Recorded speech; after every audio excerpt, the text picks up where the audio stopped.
to comment. Feel free to ask any questions. We'll be seeing those and able to take your questions as we're talking about things.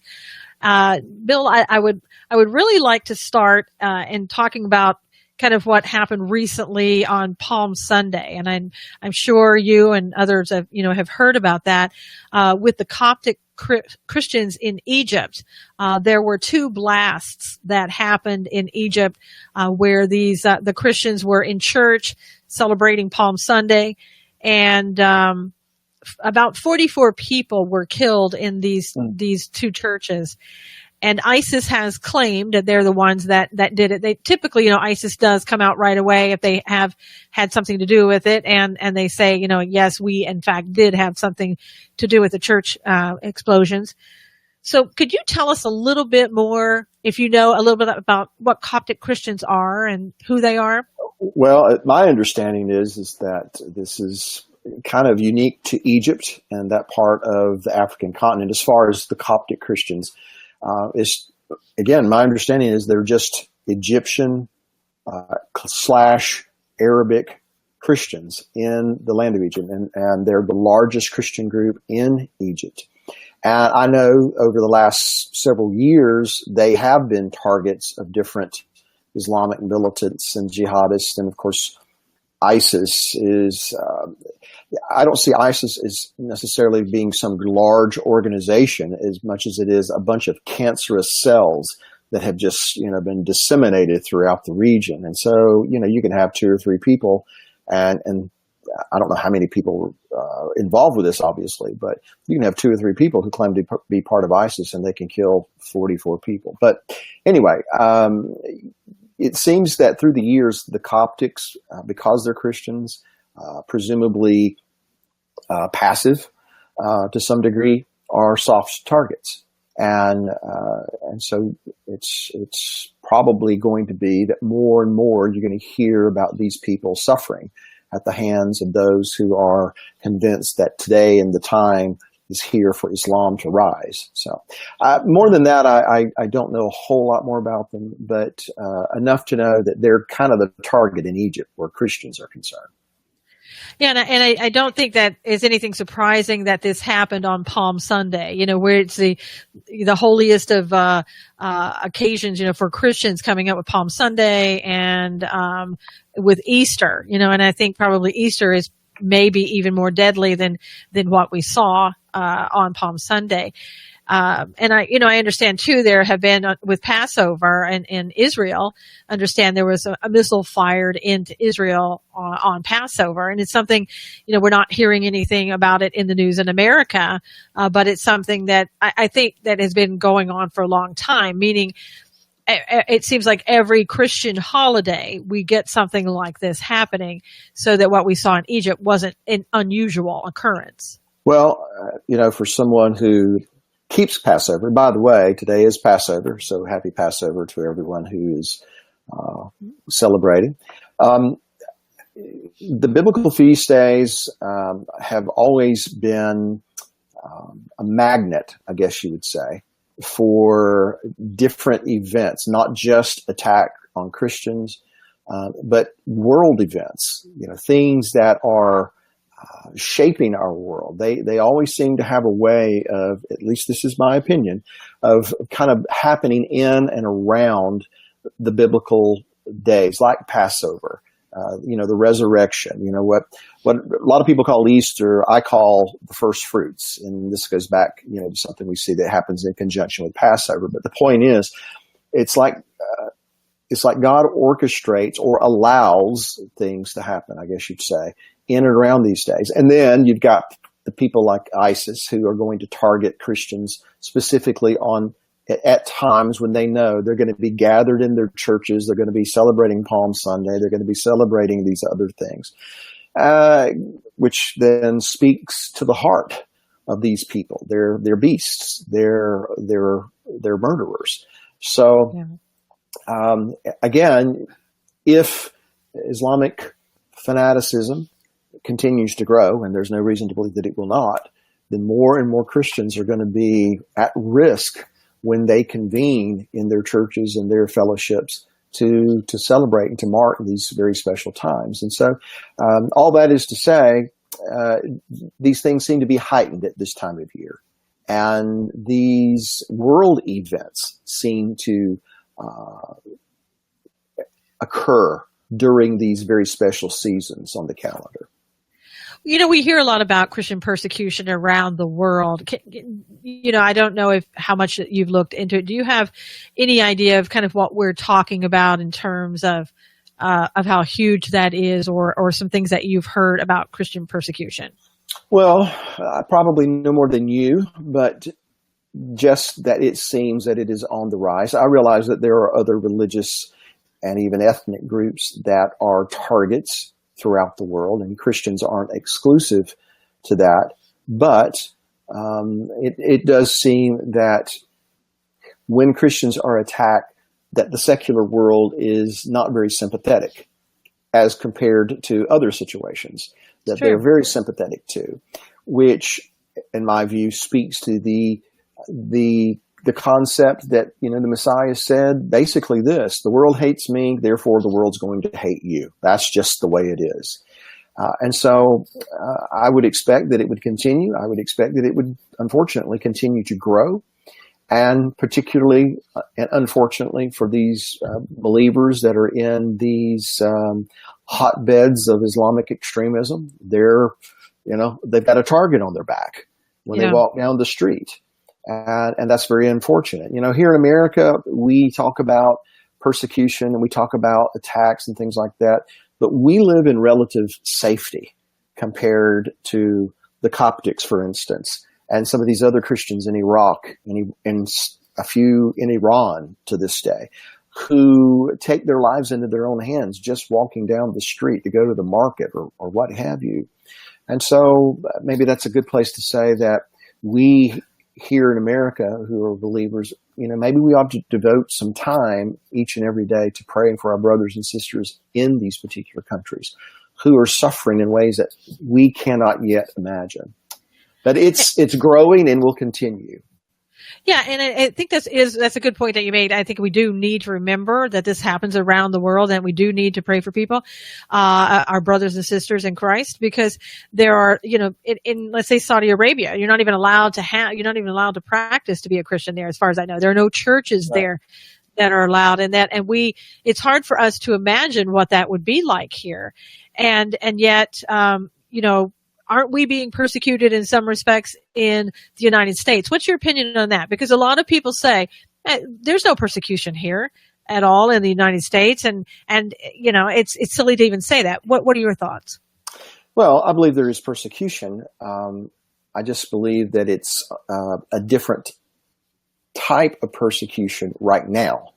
Let's face it, we live in one of the most blessed nations on earth in terms of temporal things. We have everything we want, everything we need at our fingertips. And so,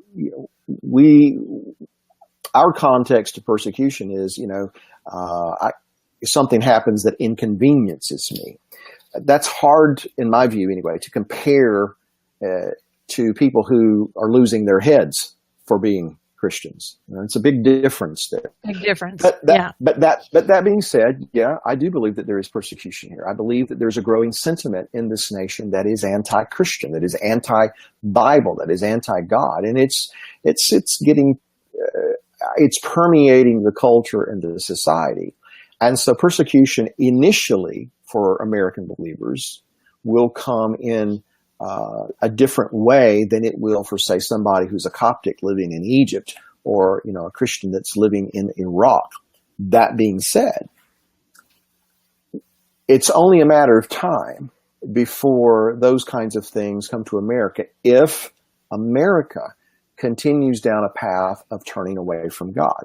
So persecution, unfortunately for people, has long been one of the main things that God has used to get us to turn back to Him the way we should, and I'm talking about people who just turned away or who become apathetic. I'm not suggesting that these people who are suffering in the Middle East have become apathetic toward their faith. I'm just saying that persecution goes hand in glove with being a believer. And it always has been. So bringing it back to America, I do believe that there is Christian persecution here. It's not at this point at the level it is in Saudi Arabia, Iraq, Egypt, and some of these other countries. But that doesn't mean that it can't happen. And so everything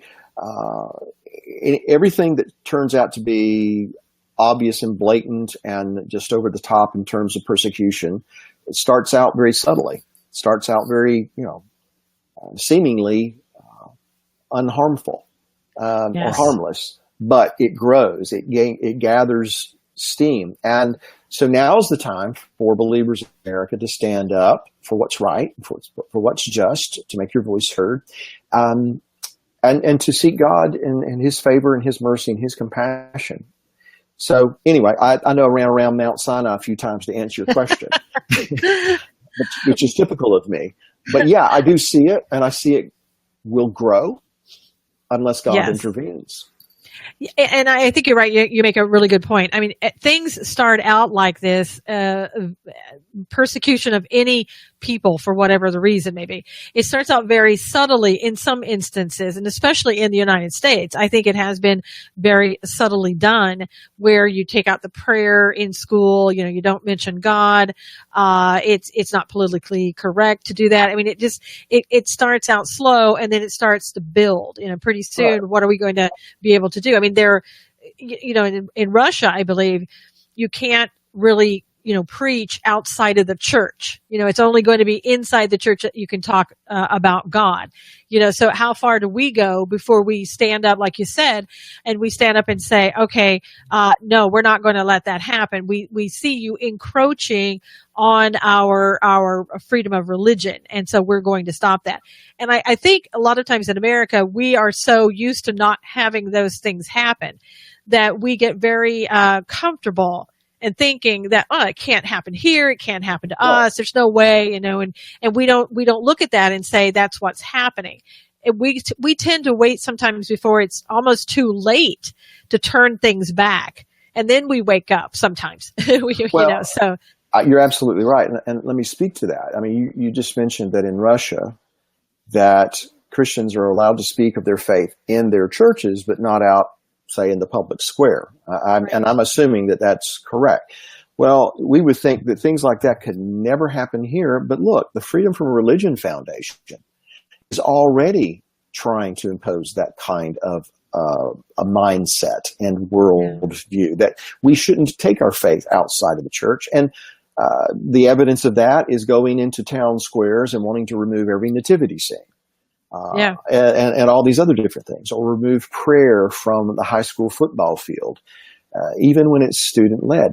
And groups like the Freedom from Religion Foundation are even going beyond that and now going into churches to tell them or try to tell them, and using the IRS as an ally, that they can't speak against same-sex marriage, or they can't speak against abortion and these kinds of things. And I'm sure everybody should remember anyway, a year and a half ago, whenever it was, when the then mayor of Houston, who was an open lesbian, was demanding that pastors submit their sermons to make sure that it was in concert with her worldview.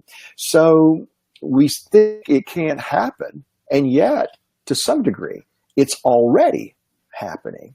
And unless we stand up for what's just and what's right, not what's necessarily my political view, but what is just and right in the eyes of God, unless we stand up and combat these things, then those that have these agendas are going to continue to try to press the point and try to encroach more and more on what you and I believe. Yeah, and I think too, what we have to see in our society, at least, it's that the persecution has been preceded by this political correctness, where you're not allowed to talk about anything and give your opinion, because if you do, then you're somehow, a racist, this or that, whatever. So it's a silencing of people first. so that when you do speak up, then people can say, you're doing that because you're prejudiced in some way, so we have that here. And so people feel like now that when somebody says, well, you can't pray on the field, then it's some people have in their mindset, oh, that's right. It may offend somebody. It may discriminate against somebody, so I can't do it. So it's like you're willing to give up those freedoms because you have been led to believe, let's say, by, you can call it the left if you want, that's the proper thing to do, that you don't want to offend other people, so you don't talk about your own religion. Well, we have been coached into thinking that it is somehow or another unbiblical or unchristian to offend someone. Right. When the opposite is the reality. Messiah talks about how God's word actually is an offense. And here's what it offends. It offends my flesh. It offends my carnal nature. It offends my will, my desires. And so it isn't unbiblical to be offensive in the sense that we stand up for what is true and promote what is true. I'm not saying that we should go out and intentionally try to offend someone. Right. I'm just saying that the truth offends people who want to do what they want to do. Yes. So we have to kind of rethink this, that, look, people are going to be offended.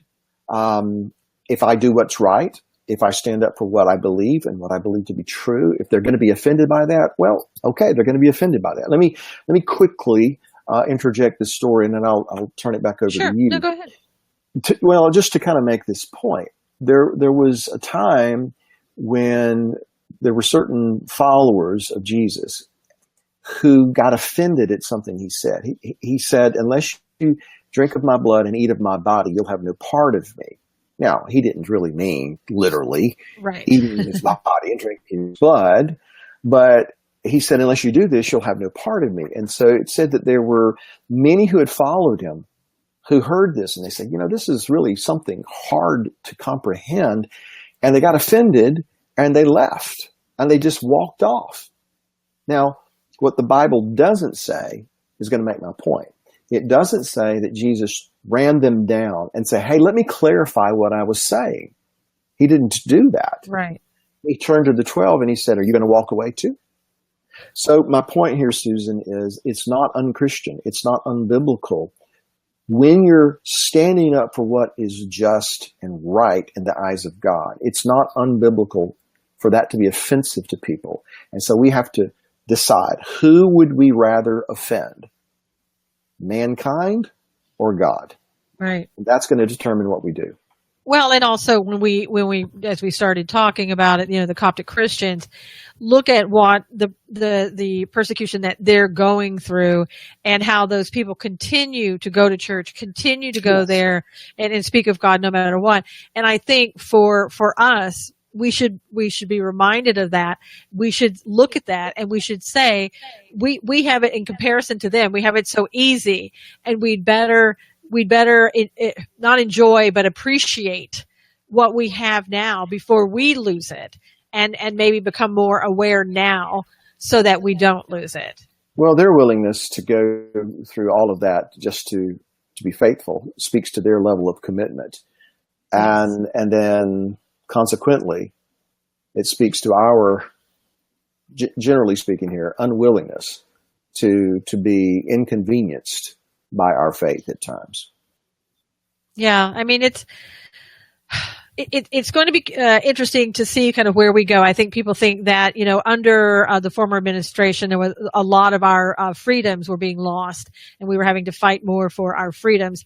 And it wasn't all the administration's fault, but I think, a lot of it had to do with that, and maybe looking at more of Islam in more of a favorable light than other administrations had. And certainly this administration, it seems to be that we have some of our freedoms back that we didn't have before. So it'll be interesting to see, do we lose those again? Do we maintain them? Do we come back as strong as we were before? Where are we going to go with all of that? And I think that's something that, we have to just keep our eyes on. When you've been talking, Donnie has been agreeing with you and believes of what a lot of what you've been saying is absolutely true in regard to your way of looking at things. Well, let me just tag one other thought into that is before we move on. Uh-huh. The Republicans better grasp a hold of what we're saying here.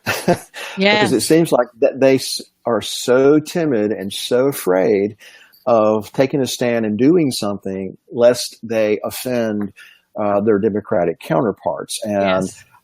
Their Democratic counterparts thought nothing of offending them when they had control of the House and the Senate and the White House. And so I just felt like maybe we needed to insert that little tidbit in there. Well, I mean, it is absolutely true. And I talk about this a lot in my other shows that I do, this whole concept of getting rid of Christianity and all that. I mean, it really started with the communists and that's what we're seeing. We call it progressivism today, but it's really communism. It is breaking down the family. It is anti-God. It is raising children by a village rather than by their parents. I mean, it's all those concepts, and it's alive and well today, and it still infiltrates our schools. It infiltrates our just our public life and what we do out there in society. And again, that being, feeling that you can't offend or that you shouldn't talk about something. It all stems from communism. And until we wake up and see that we're being led around by the nose with that, we're going to continue to do those type of things and believe that that's the course of action we should take. And we talked about this in the past, but I just want to make sure everybody understands this. The communism is an offshoot of the spirit of Antichrist because it is so anti-God, anti-family, anti-biblical principle. And so that's at the heart of it, that communist way of thinking. Yeah, absolutely. And we should mention, pro-abortion because we see so much now of Planned Parenthood and the kind of the different lies, I would say, coming out of what we're doing there in Planned Parenthood and how it's really just all about healthcare and it has nothing to do with abortions. I mean, that's a lie. I mean, you would have to totally be living in a cave, not to think that that's part of what Planned Parenthood is doing. And that stemmed from communism, from people who did not want to have children, who wanted to have a free lifestyle, and children were kind of seen as, if you got pregnant accidentally, a way to get rid of children. And that's how Planned Parenthood was formed even. So the roots, It all kind of dovetails together. It's all kind of interconnected. Really and Donnie was saying sometimes it's like how you have to hide sometimes who you are. And, I think as Christians, we should never get in that position where we have to hide our faith. I mean, what are your thoughts on that? Well, it defies what being a Christian is supposed to be, because the Messiah said that we are to be a city set upon a hill which cannot be hidden. We're to be a light, and you don't take that light and put it under a bed or a bushel. You put it on the lampstand so that everyone can see. And I would add to that, not just the people who like me, right, but the light is supposed to be seen particularly by the people who don't like me, who disagree with me. Those are, in fact, the people that I am supposed to be a light to. There's this biblical concept that runs throughout the scripture, and that's this, that God's people are to be set apart. That is, we're not supposed to be like everybody else, think like everybody else, talk like everybody else. We're supposed to be a set apart people, not to isolate ourselves from others, but to be set apart, not to partake in their way of thinking so that we can be a light to them. So again, the whole call of what it is to be a follower of the Messiah means that we are not to hide who and what we are, even at the risk of offending people that we come in contact with. Yeah, and I would say too, it's like we are supposed to be the role model for other people, and you can't be a role model if you're in the mire, the muck and mire yourself, and so. Yeah. Well, the analogy that I've used in times past is it has to do with the Titanic. You have this great ship, it's sinking, and a lot of people will not get into lifeboats because they just can't think they're going to be safer in a little rickety lifeboat compared to this grand ship. But even if you get in the lifeboat, if you stay too close to the sinking ship, when it goes down, it's going to pull you down with it. And so the only way that you can provide life for those that seek it is to get away, to be set apart from that sinking ship. And then you're in the position to help those who are foundering. So, and that's a point that too, that a lot of people will say, I want to be friends with people who aren't believers. Doesn't the Bible say that I'm supposed to be friends with those people, even though they have a bad lifestyle? Maybe they're doing drugs, maybe they're having premarital sex, or whatever the case may be. What are your thoughts on that? And what do you tell people when they say that they want to still be around those people? Well, this is probably not going to be palatable for a lot of folks who have that view.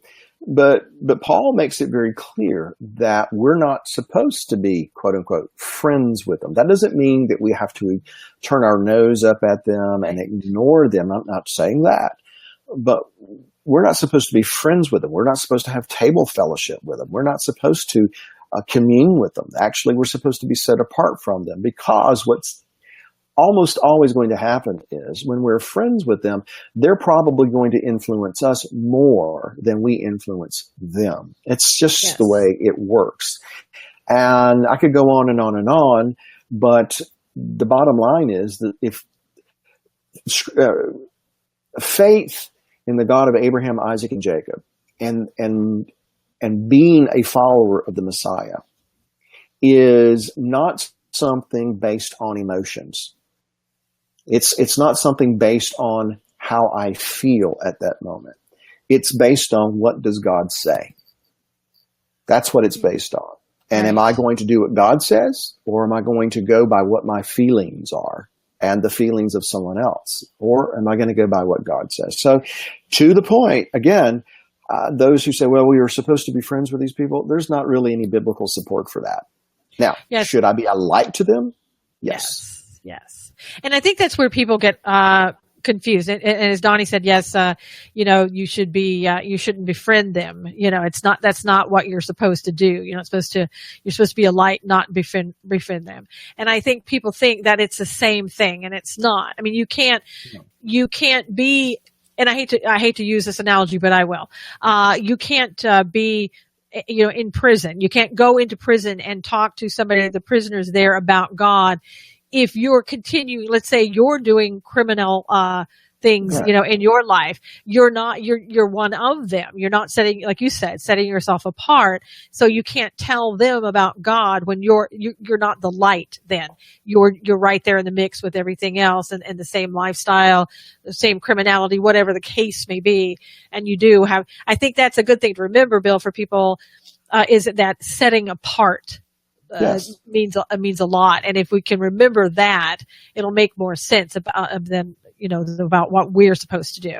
Well, and kind of bringing this full circle, when we are set apart, we need to understand that not only does God see us as his people, but the world sees us as his people. Right. And there are people in the world, when they recognize us as gods, see us as a target. So we need to make sure we understand, that when we do live a set apart life, that we are going to be subject and I don't want to say vulnerable, because God watches over his people, but at the same time, we need to understand that we have a target on our back where the world is concerned. And so that's why we're admonished to count the cost. Make sure, that this is what you want to do, because once you take your hand and set it to the plow, if you're always looking back, Messiah says you're not worthy to be my disciple. So we have to take the plow and we have to forge ahead and to be those set apart people. And that's probably in large part why these Coptics are being persecuted in the way they are, why some of these Christians in the Middle East are being persecuted the way they are. Not just because ISIS is evil, but it's because ISIS is evil and these people are trying to follow the Messiah. Yeah, and Elaine says that you need to define what befriend means. Well, I mean, there are people, and I'm sure this is true with all of us, we have people that we are friendly with, Right. that don't live the lifestyle that we do. Okay. And I will meet them on the street and I will say, hello, how are you doing? How are your children? How is your family? Blah, blah, blah, blah, blah. But I'm not going to go and have dinner with them necessarily. I'm not going to invite them to my house necessarily because they live a completely different lifestyle. I'm not going to talk down to them. I'm not going to castigate them. It's just that I'm not going to commune with them because, again, it's not based on what I feel. It's not based on my emotions, because if I went by that, I would end up doing things God says don't do. Right. So that's what we mean by befriending, having communion with them, bringing them into our lives. I believe that you can be friendly to people without being joined to those people, because we're not to be unequally yoked, Paul says. Light doesn't have fellowship with darkness. So again, this is one of those subjects that I could go on and on for hours. But the bottom line is this: as his people, we should not live our lives based on our emotions, because our emotions will lie to us at times. Our emotions will lead us off down, a warm, fuzzy path that doesn't turn out so good. We need to go by what does God say. And when we live a life by what God says, that's how we're a light to those people that our emotions would like for us to be friends with. And I think a lot of times how they see that is that you're judging someone and you're rejecting someone. And I think that's the hard part. And Elaine was said, how is that, being your brother's keeper? And I understand what you're saying about it, but why don't you explain that? How is that being your brother's keeper if you're not bringing them in and communing with them and things of that nature? Again, I'm going to go back to the Titanic analogy. Okay. Let's say that I was on that ship. Okay. So now the ship is sinking. Am I going to stay on the ship and be my brother's keeper and die with them? Or am I going to get in a lifeboat and be set apart, so to speak, so that when the ship goes down, I'm in position now to go back and to help them? Because if I'm dead, I can't help them. Right. And if I'm living a life that is conducive to death, I'm not going to be able to help them. Yes. So how can I be my brother's keeper if I'm condoning and doing what they do?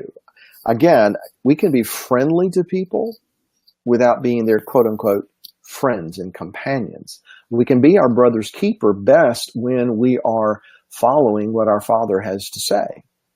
Okay? So I'm not of the mindset that we're our brother's keeper by enabling my brother to continue to do what he's always been doing. I'm my brother's keeper when I present a standard and an example that says to my brother, whether he likes it or not, that we're on two different paths. Because my hope is that my brother, when he comes to the end of his path and he realizes where it's heading, and you can, by the way, apply this to a nation too, that he's inspired to turn off of that path.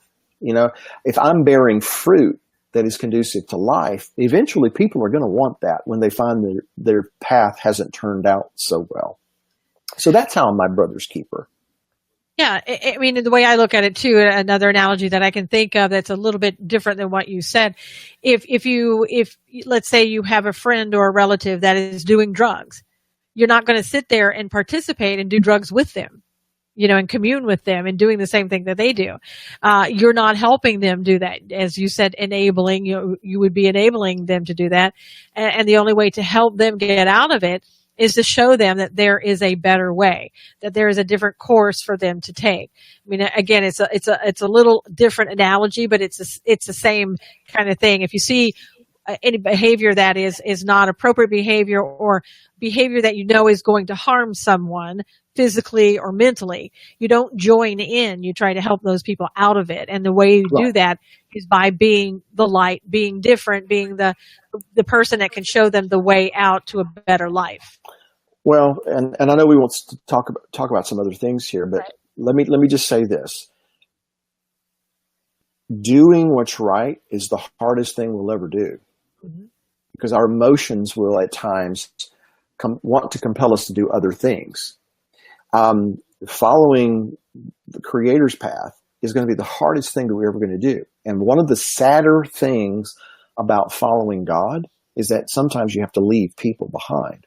Right. Now, the idea here is that we're supposed to follow the Messiah, but I do have the choice of not following the Messiah. Right.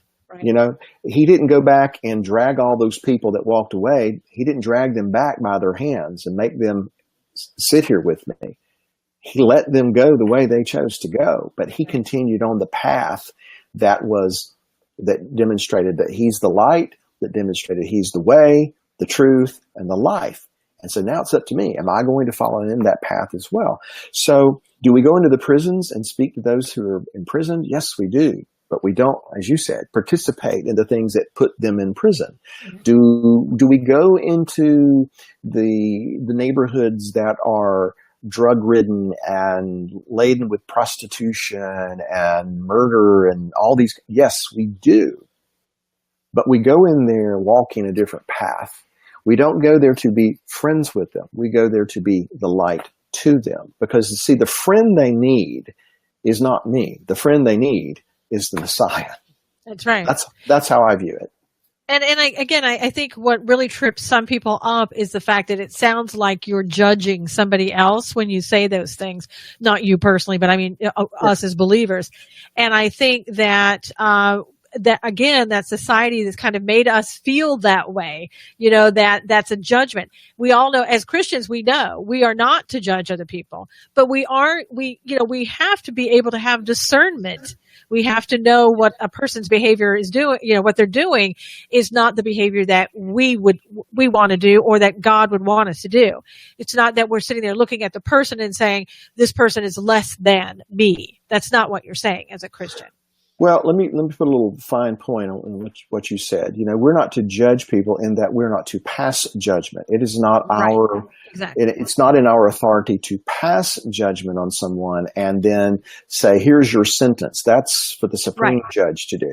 Now, I am told that I'm at times supposed to judge situations, use the term discernment. Okay. Yes. I do have to judge situations at times.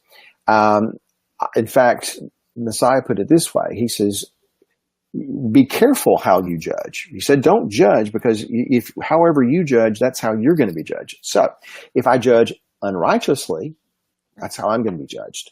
Right. But if I judge righteously, according to what's true and what's established and what's proven, then guess what? That's how I'm going to be judged. I'm good with that. Yes. All right. All right. Now, there's an entire book in the Bible called Judges. So that means there are times that we as believers have to make judgments about things, about situations. But we are not to pass judgment on somebody. That's not our role. We don't have that kind of an authority. But when we make judgments on situations, unfortunately, culture equates that with us passing judgment on them. And, how it's perceived in culture, I have no control over that, which comes back to we can't live our lives as a believer based on emotions, how it's making somebody else feel. We have to live our lives based on what is right, what is true. That's a difficult thing to do sometimes. Yeah, and Elaine says thanks that we explained that really well, and she understands that now, and maybe we're just asking the question because she wanted to get a little different definition. Because, when we're talking to people too, we want to be able to express why we're doing it. Because, as we kind of talked in the very beginning, we get people who persecute us, but because they think that we are judging other people. And we find ourselves now in a nation that is being taught to be tolerant of everything. And in my definition, when you say that to somebody, mostly what that means is put your Christian ideology and principles aside. That's what I'm hearing, and that's what I'm seeing.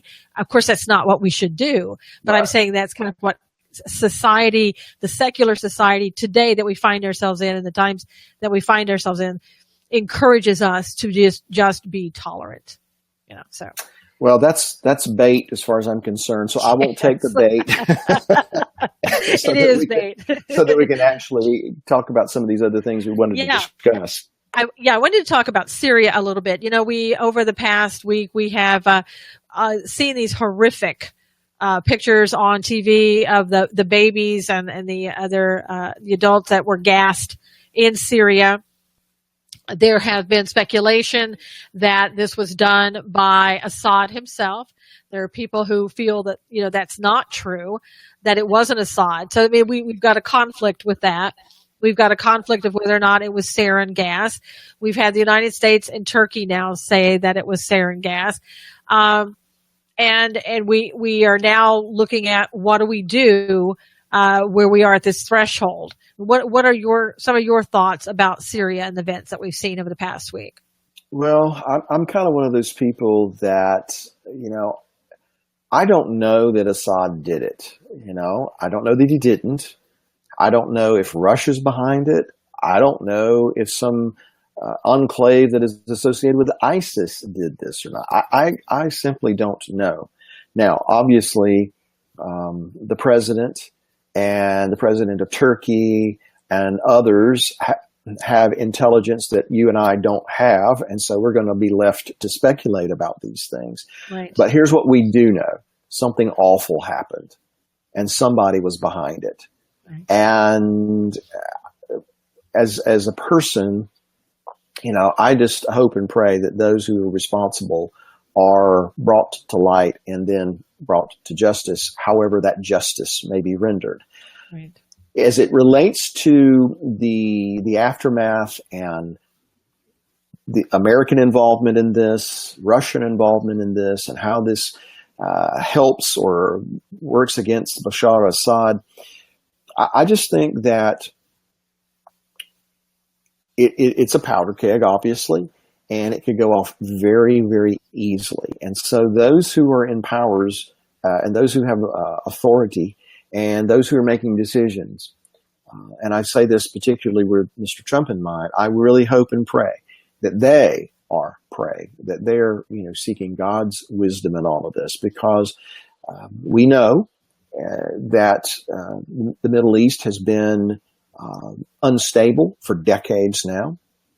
We know that there's been this civil war going on in Syria for some time, and as awful as Assad is, here's a question that I've had, and maybe you can respond to this. If we try to remove Assad from power, who takes his place? Yeah, and see that's the problem. Here's what I think of the whole situation. Number one, I don't think we should ever have gone into Syria in the first place, and we. Okay. Went under the former administration, we got involved, and we supposedly went over there because the former administration's, President Obama wanted to take out Assad.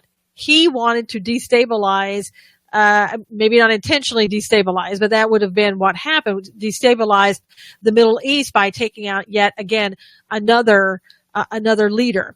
So Benghazi enters into that idea too, right? You mean as far as being attacked by ISIS and we have to go and do something about it? You talking about that? The whole Benghazi thing seems to, in my view anyway, probably has some kind of connection to the destabilization of Syria. Perhaps, but look at, we didn't really learn from Afghanistan. We didn't learn from Iraq. I'm not saying that Obama went into Iraq, but, we didn't learn from that when we go in to the Middle East and we do things like taking out a leader to bring quote unquote democracy, I don't think we're equipped to do that. It's unless we're willing to kind of stay there, because look what happened when we pulled out, and so I'm saying when we did get in there, then we armed rebels, and we kept that a secret for a long period of time. We were arming the rebels so that they would go in and take out Assad. The thing that was happening though in that is while we were arming the rebels, those rebels were also killing Christians. Right. So it's never turned out well when we give these people weapons. Never. And then what happened was, even on top of that, we've been there for 7 years. And on top of that, we allowed Russia to come in. We allowed Iran to come in. So we have all of these people now sitting there in Syria.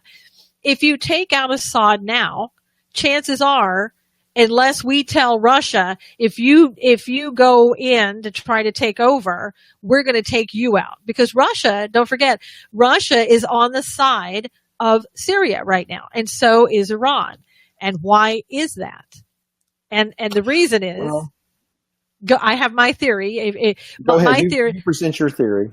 Okay. My theory is the Golan Heights. My theory is that is the hook that the Bible talks about. That is what is going to get Russia there, Iran there, Turkey there, perhaps China coming in. That is all. It's the hook. And why is it the hook?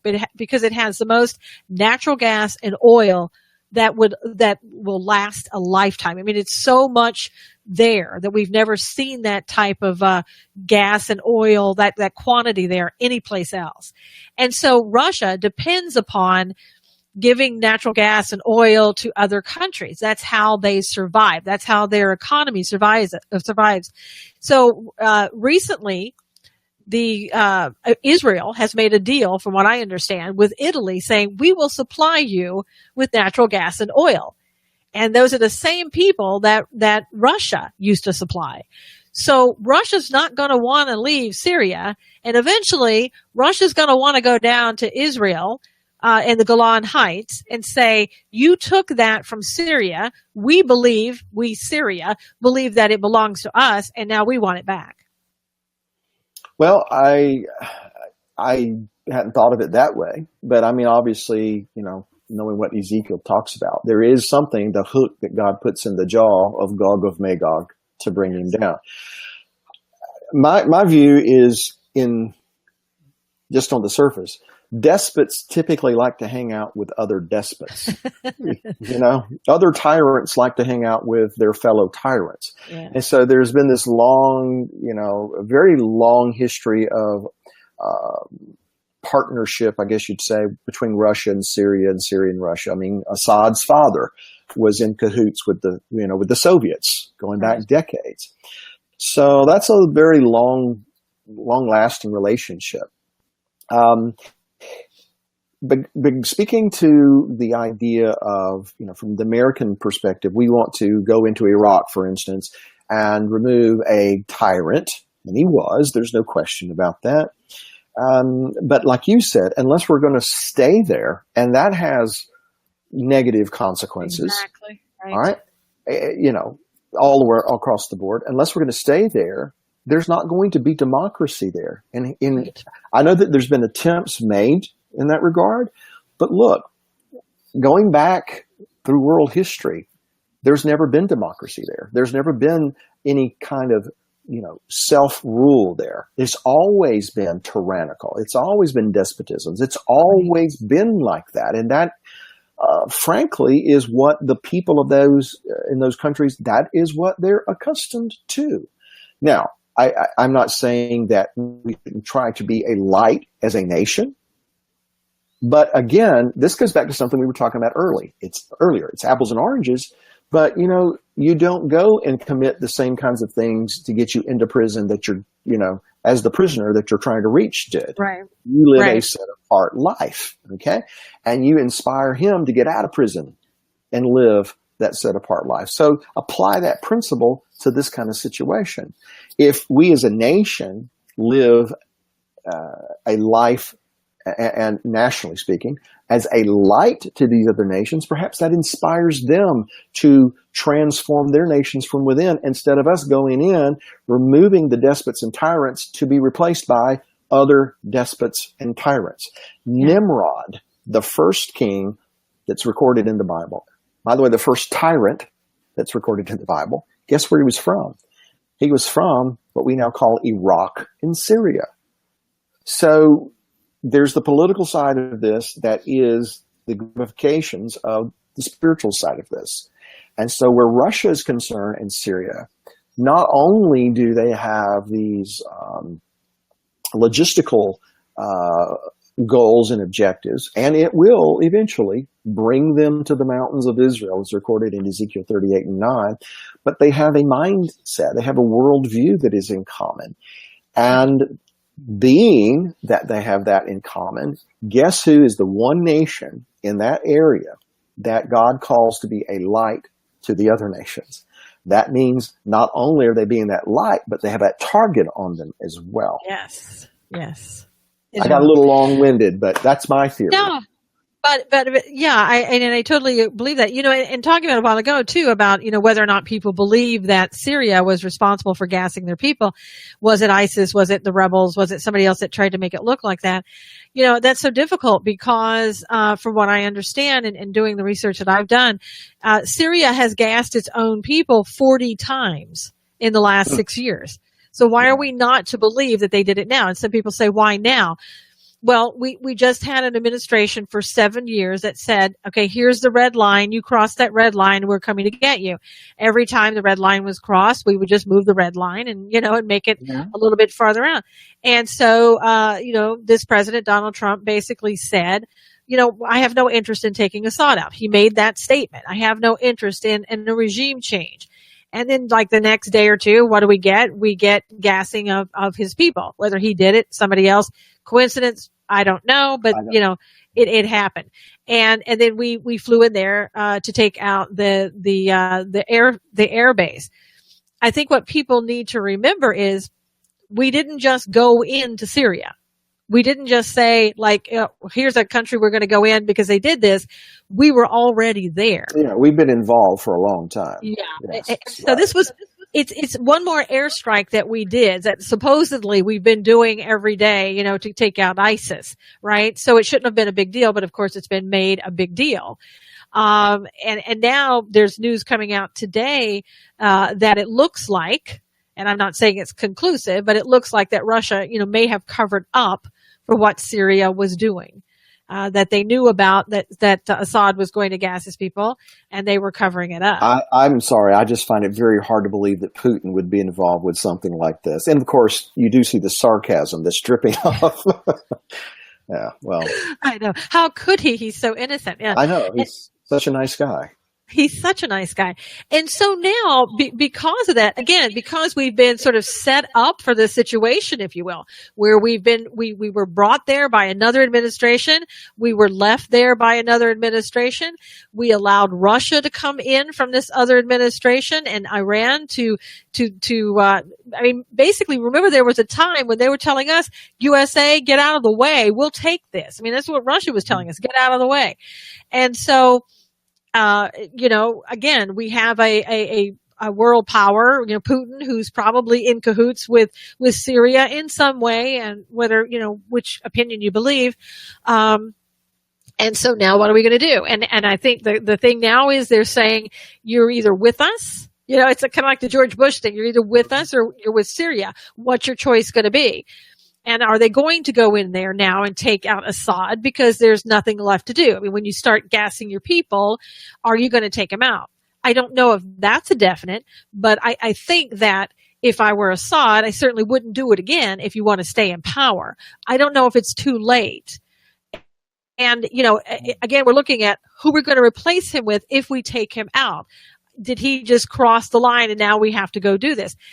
And there's so many people in America that are really opposed to this. Here we have a strong president for once, and we haven't had a strong president in a long time. People complained about that. I agree with that.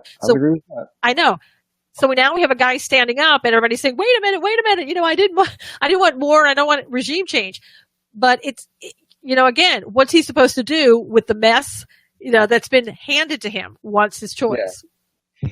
Well, it is a very difficult situation, and that's why we need to pray for our president. We need to pray for his administration, and we need to pray for all those who are in power. And ultimately, we need to pray, God, you are the only one who knows what's best here. And so we just pray your will be done on earth as it is in heaven. I would just wanted to tag one other thing onto the Syrian conversation, and that is, if you're going to go after Assad and that regime, then there's a little tentacle that runs out to a little group called Hezbollah. You're also going to be having to contend with that little group, and of course they're right there on the Lebanese-Israeli border. They find a safe haven in Syria and Lebanon. And so, because Lebanon has more or less become a puppet of the Syrian regime over the last many, many years now. So, there's all those kind of little things you have to think about as well. And I'm sure that all the strategists and all those who are in the intelligence community are feeding the president all this information. But the bottom line is, it's not just a cut and dry answer to a very complex situation. It's not. And you remember, what was it? Maybe a month or so ago or something like that, Hezbollah was taking a convoy of weapons, and Israel blew that convoy up because it was going from Syria to Lebanon, I believe, as I recall.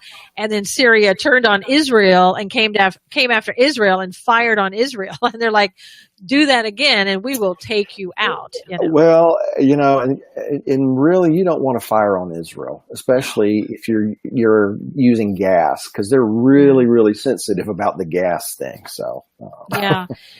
And one of the things that there's a man that I've talked about before, Amir Sarfati, who is he was a member of the Israeli military, and he still has contacts with them. He has a website, beholdisrael.org. He's a speaker around the world in regards to biblical teachings and prophecy and all that. And he said Israel on the Syrian gas, Israel has the evidence, and so does the United States. They saw what they were doing, and that Amir knows even the pilot's name, of who did that. And I have, I put a lot of trust in him because I have followed him for a couple of years in what he's talking about. He doesn't claim to be a prophet or anything like that. He's a very level-headed individual who, as I said, has these military ties, was in the military, and lives in Israel. So he knows what's going on pretty much in Israel. So I guess it'll just be whether or not the United States people here believe it, because a lot of people don't believe, as you kind of said, whether or not that Syrians really gassed their own people. So if we go in, quote unquote, go into Syria, to stay in Syria and move a little bit more, is it going to look like that we've declared war? And the people, the American public's not going to be behind that, because they, quite frankly, don't want war. I don't know anybody who really wants to go to war.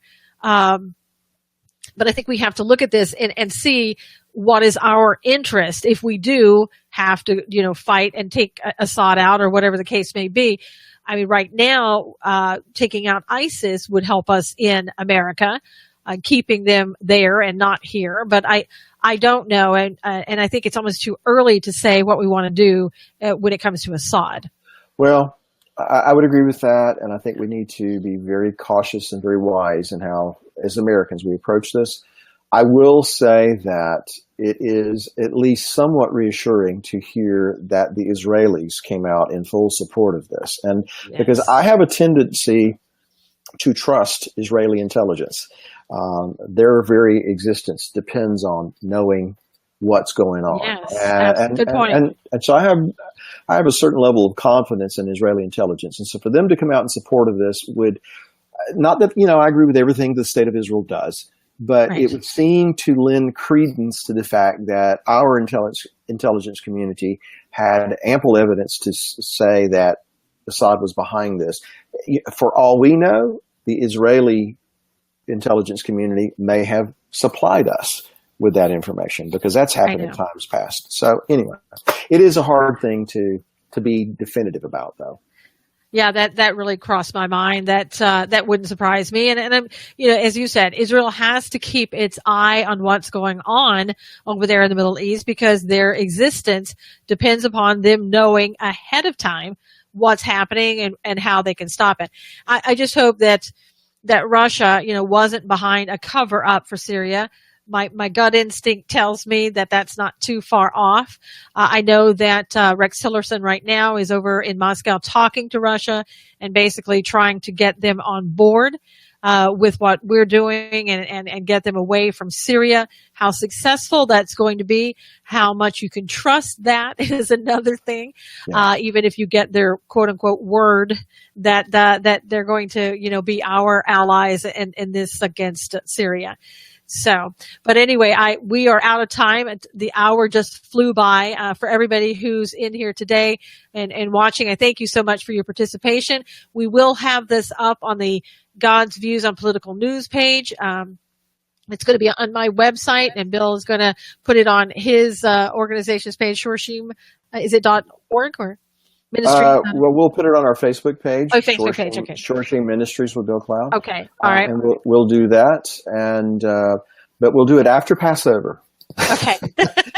Bill's going to be a little slow getting that out. Yes, I'm going to be slow. So it'll be a few hours before we have it up, because today's Passover, and so I'm going to go. In fact, as soon as we sign off, I'm going to go be back with my family. And let me just say thank you so much for everybody joining us, and tell your friends. Yes, please tell your friends. And again, if you could also go to susanknowles.com. I'm going to have this up there as well. And that's easily shared from that website to all of your friends. Please tell your friends about it. I think this is important for them to know. And come back again next Tuesday. We'll be here again, and we're always trying to bring you a great program with more information and better broadcasting. So hope you will join us then. All right. Take care, everyone. All right.